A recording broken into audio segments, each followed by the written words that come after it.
Welcome to Foxfire Focus, the podcast that brings clarity and insight to the industry's most relevant issues. Foxfire's mission is to provide the best service experience in eye care. So, we hope you enjoy what you're about to hear and that this information provides some perspective on the exciting opportunities facing our profession. For more information about Foxfire, please visit us at foxfiresg.com. Foxfire, taking care of your practice so you can manage your patients. Hi there. Welcome to Eyes on Eye Care. I'm Tim Nichols, and with me is Jim Marbourg. Jim Marbourg is an optometrist that has really no equal in the state of Alabama. He was one of the earliest graduates of UAB optometry, right? Second class? First class? I think fourth class. Fourth class. Went on to be a professor at the school. Taught most of the clinicians in the state of Alabama that graduated from UAB and many of the surrounding states as well.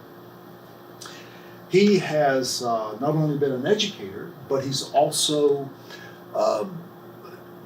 founded one of the most successful surgical referral centers that I think exists anywhere in the country.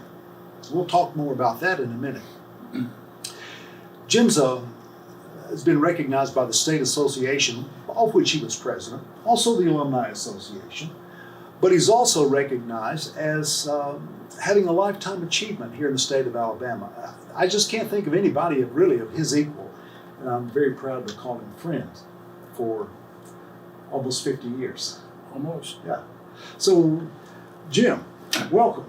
Thank you. Thank you for the kind words. Oh, well, they're easy to say. Tell us, I want to talk about a couple of things today. We'll get back to the education, back to the referral center a little bit later. But one of the things that you have done over the years has kind of facilitated practice transitions. You've helped doctors sell their practices, unfortunately, helped families sell the practice when the doctor has departed. You've helped in situations where there's been a need to move a practice. You've been the guy that people call and go to. So in thinking along those lines, what is it that makes a practice marketable and sellable for a doctor or the doctor's family? Well, that's an involved question. There's two ways to look at sellability, and it's really sellability, buyability. For a practice to truly be able to sell it as a complete unit, it has to be able to demonstrate the ability to pay all the bills, let the buyer, assuming it's the young doctor that's going to be there providing the care, to be able to live, pay his bills, and most importantly, be able to pay the lender back. It seems simple from that standpoint.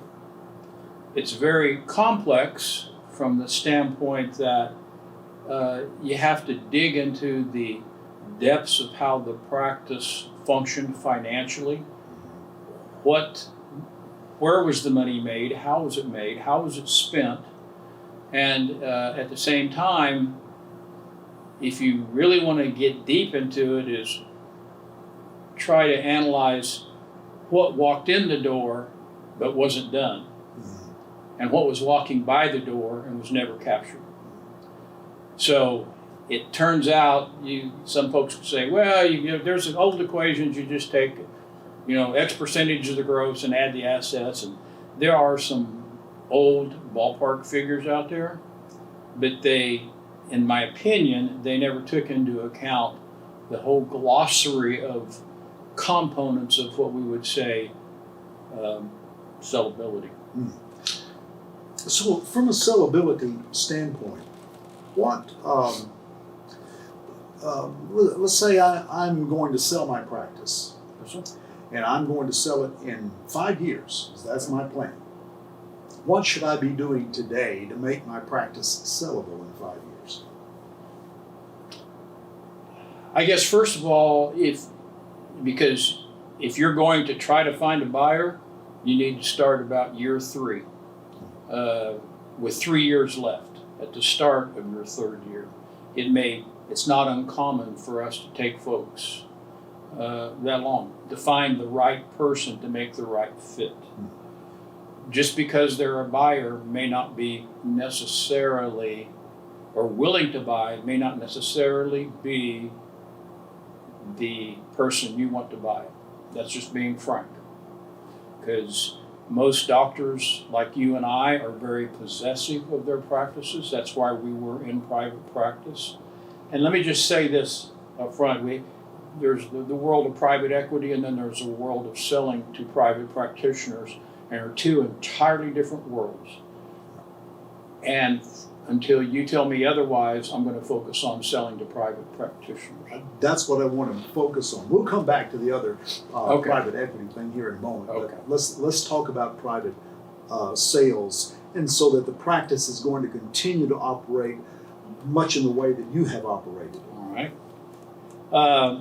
I guess one of the joys I've had over the last 15 years coming across colleagues who say, it's time, I just want to hang it up. I sort of lost the fire, and I think I'm just going to close the doors, and how do I sell my records?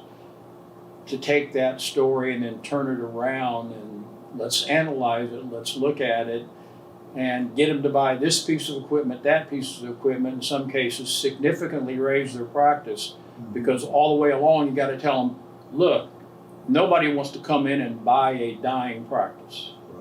All right, it's already got the flavor, the aroma of a dying practice. We want to make what you have as beautiful as possible.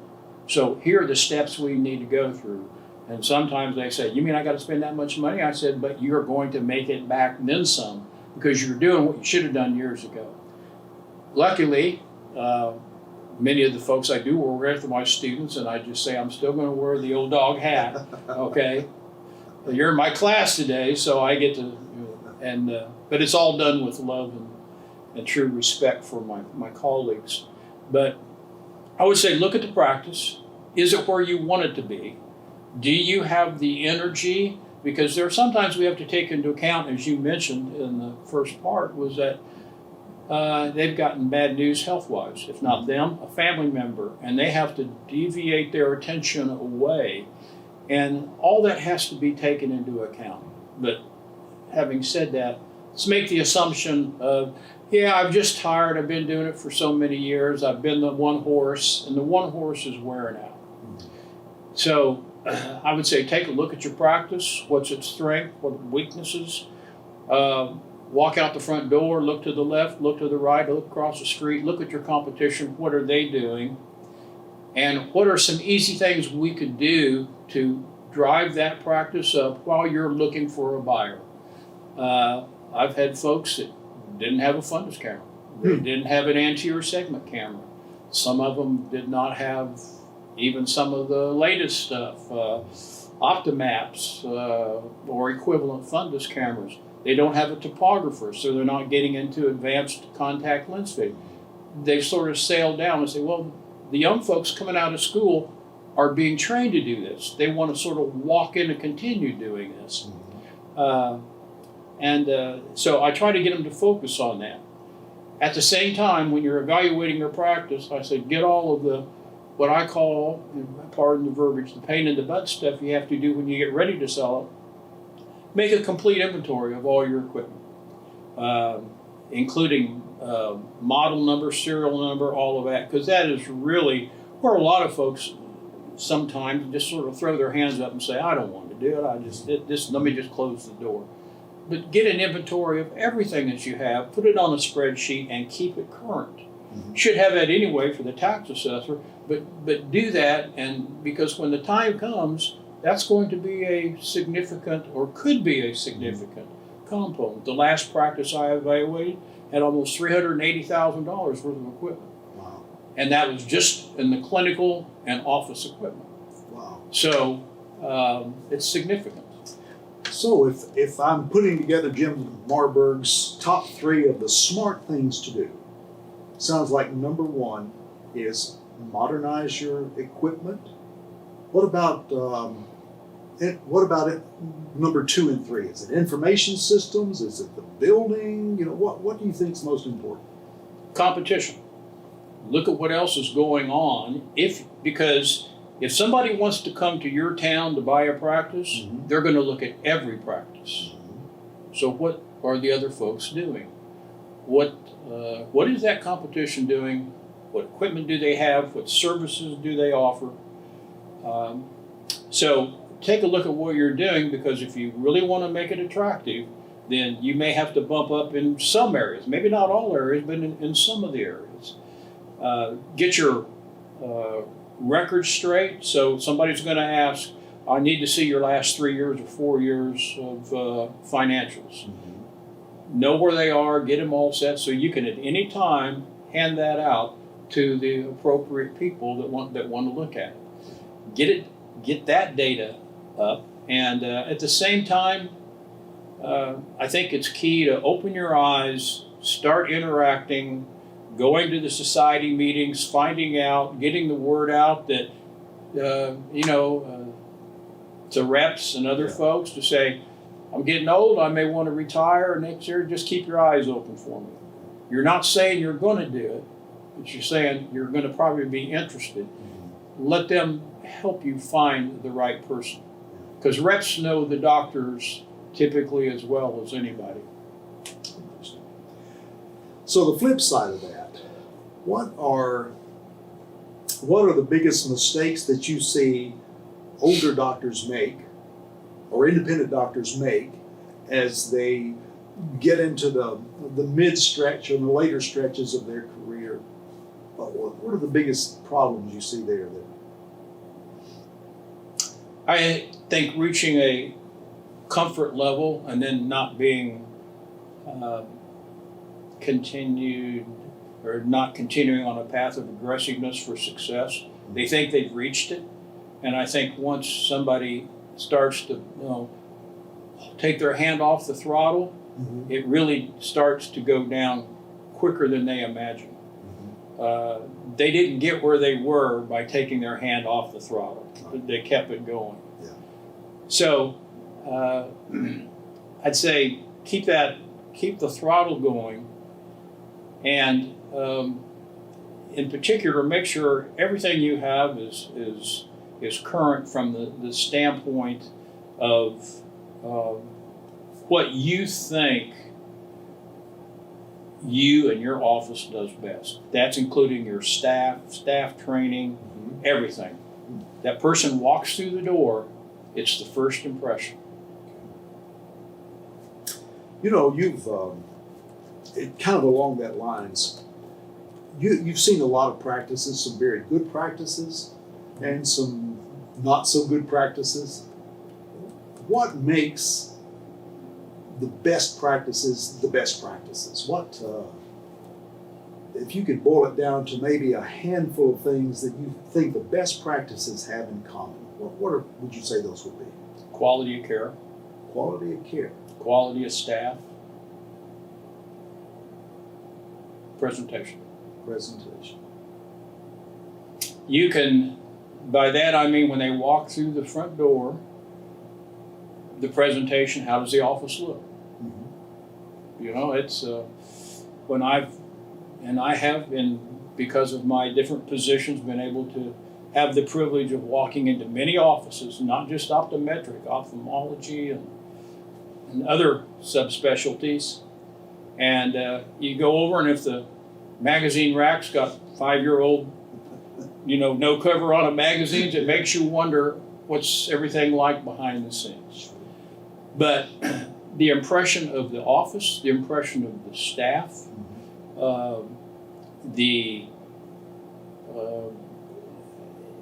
I would say the entire, if you do a walkthrough, how does it hit you? Does everything look like it has a purpose and is defined for that purpose? Or are things just sort of stuck on the wall and table and, announcements, scotch tape to the wall? sort of like everything, some things are impromptu. Yeah. So staff, office, and then quality of care. I don't think I have ever been in an office where the doctor and the staff focused on the quality of care where everything else didn't look that way too. Over the years, I've heard you say, and I've watched you do, what you call the high road. And I think that's such a great concept. You ought to put a patent on it. The Jim Marbourg high road. When you say take the high road, what do you really mean?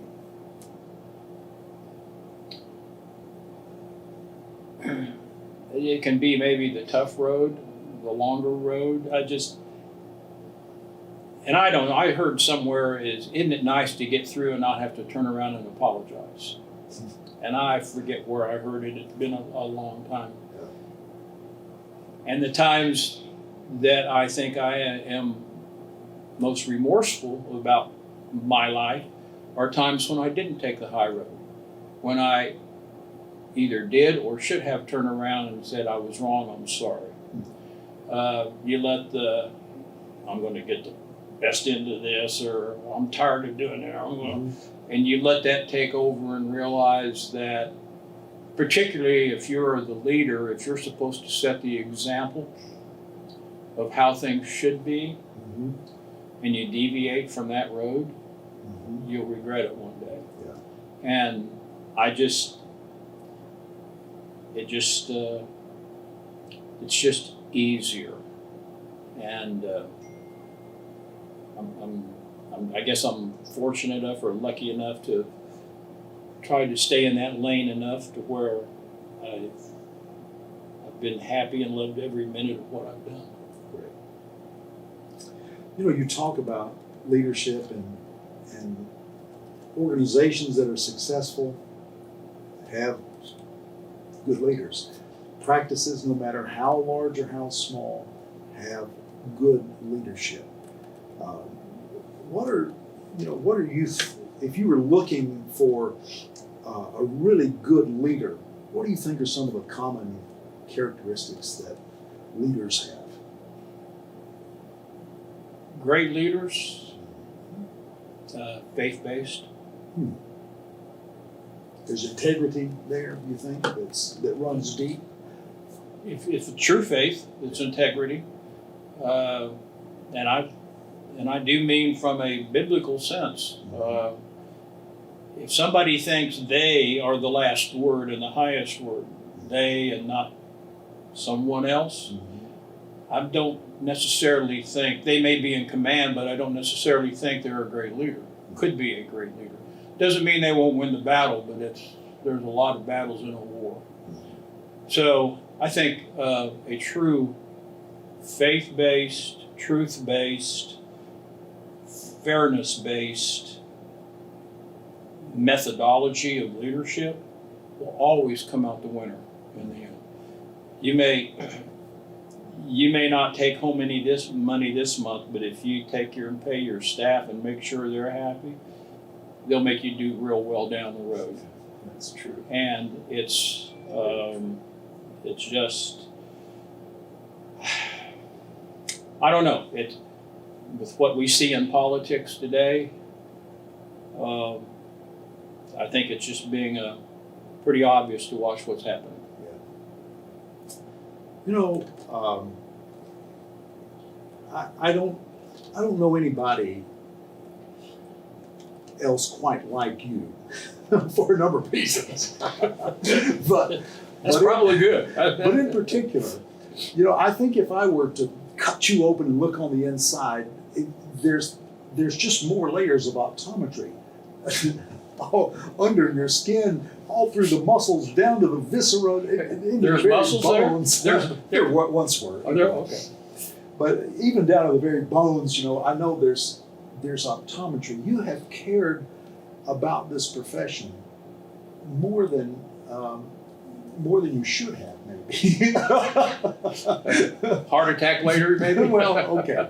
But because you care about the people and the profession and the practices, it's not just a profession, it's the people in the profession.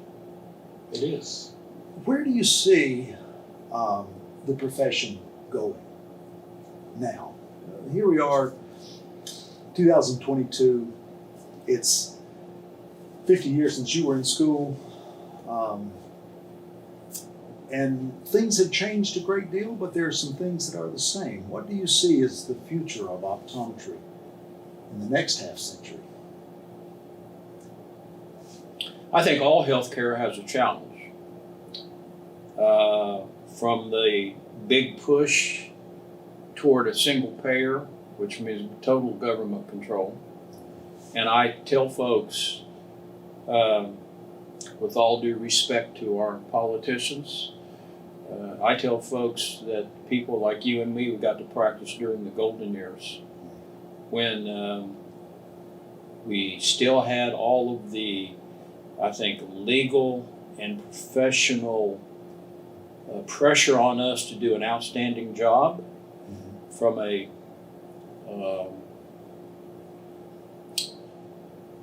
legal basis.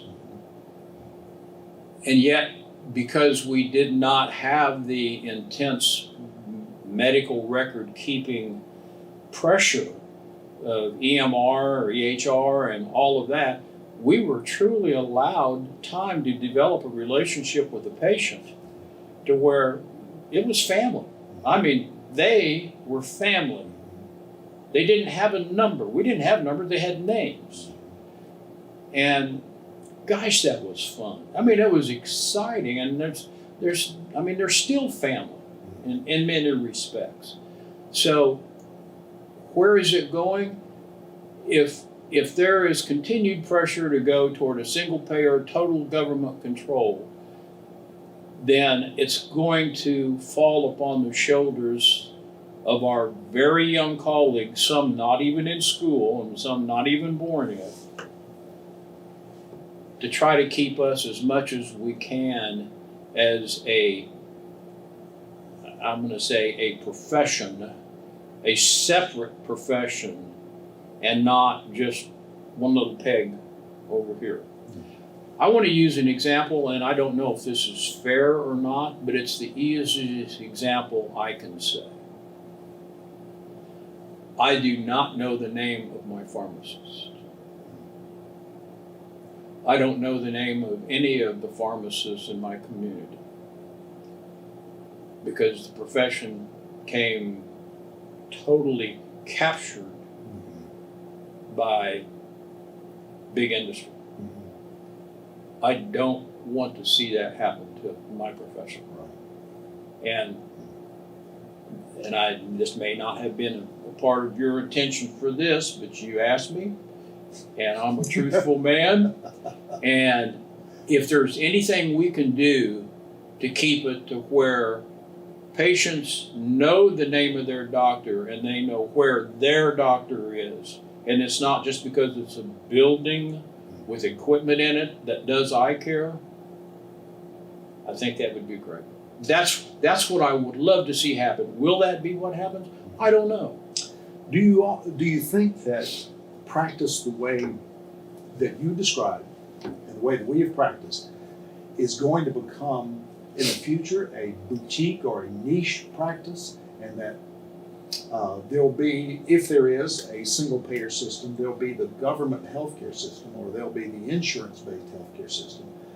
But then if you want real care, where the people treat you as family, and you can get an appointment, and you've got the doctor's cell number, and you know him or her, that'll be a separate thing that you'll be willing to pay a different, perhaps even a premium for that. And that's concierge medicine, what there is now. And I've had family members that have concierge primary care doctors. Yes, I think that will be a path, and I think that it will always be there for the people who can afford it. I wish it was didn't have to be considered, quote, affordable from that standpoint.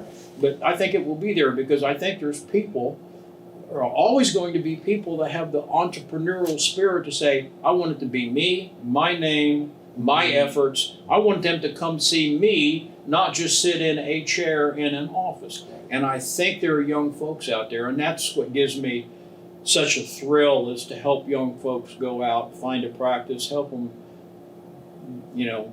figure out how to acquire it and to take off and do their thing. Right. That's really about as exciting a thing as I've ever done. I think the way that we practiced optometry, we were practicing concierge medicine, but it was for everybody. It was back because they paid for it. Well, I remember, and I'm sure you remember too, when before Medicare parity hit optometry, we saw Medicare patients in essence for free, from the standpoint that some of our offices were a long way away, and those folks didn't have the ability to get to big towns. Come on in, we'll see you. But I have Medicare. Sit down, I'm going to take care of you. It was what we did. And pre-1986. Yeah. Whether it was right or wrong or what, it's what we did because we did it for the patients. And I don't regret one patient of doing that. I just don't. It's just, that was the fun part. Right. You could help somebody out and just do the right thing. Got biscuits for them. Okay. Well, I tell you what, I'm going to end this segment of our podcast because I think what we want to talk about on the next segment is going to be big enough that we want to put it in a separate podcast. So we've kind of mused about optometry and the business of optometry and what makes a good practice and what makes good practitioners and leadership and so forth. Anything else that you want to throw in before we leave this segment? Please, and I'm sorry I probably got off track on one of those. One of the things I want to encourage folks, and not just older practitioners, everybody, the thing that scares me the most about my colleagues are the single doctor offices. From that standpoint that recently in the Metro Birmingham area, in the last 3 or 4 years, we've had some single ODs pass away. Their offices were left in essence for their families to deal with. I did, and at least 3 of them, I believe, I got called in, hey, help us out of this situation. And I will tell you, it is so stressful on the family because they typically don't know what was going on about any of that. I would just truly encourage that every solo doc out there say, what if something happened to me? And there are some ways that could be a total separate podcast to things they need to do. You can have a will, but the will's not going to handle that kind of problem. Right. And it needs to, particularly if you're considering your office as a prime source of retirement funding, there are things that you need to do, and don't leave it for the grieving family to have to deal with. It's not a fun thing to do. Absolutely. Thank you for letting me say that. Oh, I'm glad you circled back around and did that because that's one of the things I wanted to hear. So, perfect. Well, how about that? Eyes on Eye Care, Jim Marbourg. That's part 1. We're going to talk about, in part 2, we're going to talk about OD-MD relationships. Jim has more experience with that, I think, than anybody else. So, well, there's a few out there that got maybe even more. Well, but I really am anxious to hear what he has to say. So thanks, and please tune in to part 2. Thank you for the invite. All right.